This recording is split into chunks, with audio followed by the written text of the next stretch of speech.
ہندوستان کے کسی کونے میں ہو، اگر ہمارے آٹھ گاچھی پنچایت کا ہو یا دگل بیگ پرکھنڈ کا ہو یا ٹھاکر نند پرکھنڈ کا ہو، کوئی بھی ہندوستان کے کسی کونے میں اگر اس پر کوئی ظلم ہوگا تو انشاءاللہ العزیز مفتی اطہر پہلے اس آواز کو اٹھانے والا آدمی ہوگا انشاءاللہ۔ کہ آنے والے 2025 کے چناؤ میں آپ ایک ایسے نوجوان کو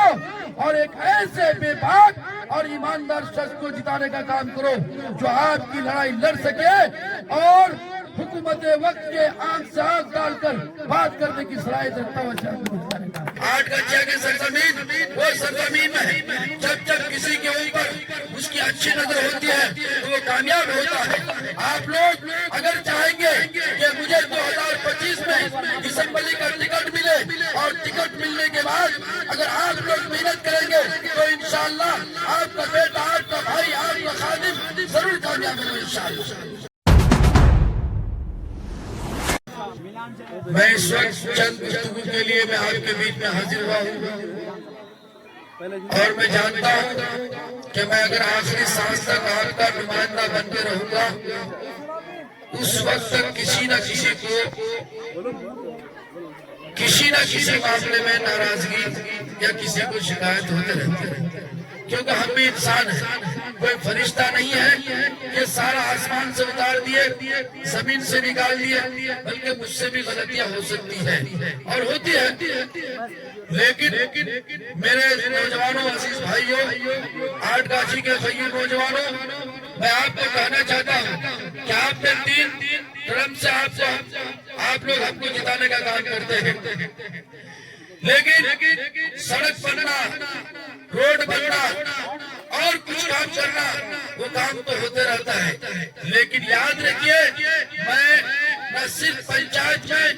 نہ صرف بلاک میں، پورے ضلع میں اور جب بھی ضرورت پڑی ہے میں آپ کی آواز بن کر کے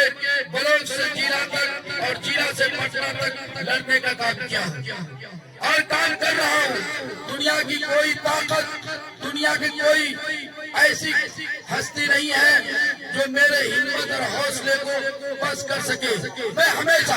جب میں کوئی خدمت کرنے کے لیے آتا ہوں میں سماج میں ضرورت کو دیکھتا ہوں، میں دولت مند نہیں دیکھتا، میں ضرورت مند کو دیکھتا ہوں۔ جس کی ضرورت ہوتی ہے چاہے وہ ہندو ہو، چاہے وہ مسلمان ہو، چاہے وہ غریب ہو، چاہے وہ امیر ہو، چاہے وہ کالا ہو، چاہے وہ گورا ہو، میں ان کی ضرورت کو سمجھتے ہوئے میں ان کی خدمت کرتا ہوں۔ میرے عزیز بھائیوں، آپ لوگوں کو معلوم ہے آٹھ گچھیا کی سرزمین وہ سرزمین ہے جب کسی کے اوپر اس کی اچھی نظر ہوتی ہے تو وہ کامیاب ہوتا ہے۔ آپ لوگ اگر چاہیں گے کہ مجھے 2025 میں اسمبلی کا ٹکٹ ملے اور ٹکٹ ملنے کے بعد اگر آپ لوگ محنت کریں گے تو انشاءاللہ آپ کا بیٹا، آپ کا بھائی، آپ کا خادم ضرور کامیاب ہوگا انشاءاللہ۔ یہ آپ لوگوں کو کرنا پڑے گا اور یہ آپ لوگوں کو میں بتانا چاہتا ہوں میں آپ لوگوں کا سر جھکنے نہیں دوں گا۔ یاد رکھیے گا میں نے آپ کی وکالت کے لیے، آپ کی نمائندگی کے لیے جہاں بھی میں نے گفتگو کی، جہاں بھی جس میدان میں میں نے کام کیا ہمیشہ نمایاں کام کیا۔ میں آج بولنا چاہتا ہوں کہ پچھلے 10 سالوں سے چاہے غریب ہو چاہے بیوہ ہو، ہمیشہ میں نے بیواؤں کی خدمت کے لیے دیش پردیش سے، دیش بدیش سے لوگوں سے بھیک مانگ کر کے ہم نے اپنے بیواؤں کی، غریبوں کی مدد کی ہے۔ اس کے علاوہ بہت سارا کام ہے، بلاک میں کچھ ہوتا ہے سب سے پہلے میں حاضر ہوتا ہوں۔ 2017 میں جب سیلاب کا موقع آیا تھا